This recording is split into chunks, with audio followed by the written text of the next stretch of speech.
हरीपुर के इलेक्शन के हवाले से अगर आपको बताऊं तो आज वज़ीर आला खैबर पख्तूनख्वा सोहेल अफरीदी पेश हुए इलेक्शन कमिश्नर के दफ्तर में इस्लामाबाद में, और उन्होंने पेशी के बाद सलमान अकरम राजा साहब के साथ बाहर मीडिया टॉक की और उन्होंने कुछ गुफ्तगू की।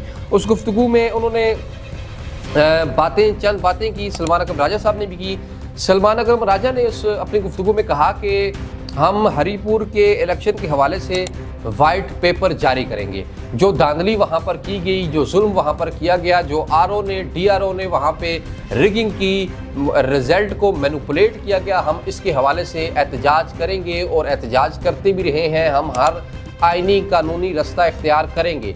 बेशक के आइन मौजूद नहीं रहा, कानून की रूह को हम ढूंढ रहे हैं जो कि हमें नज़र नहीं आ रही, लेकिन बरकैफ हम फिर भी आइन और कानून का दरवाज़ा ज़रूर खटखटाएंगे ताकि दुनिया को मालूम हो सके कि हम आइन और कानून पर अमल करने वाले लोग हैं और हमारे साथ ये जुल्म हो रहा है। ये सलमान अकरम राजा साहब का कहना था, जो कि जनरल सेक्रेटरी हैं पाकिस्तान तहरीक इंसाफ के।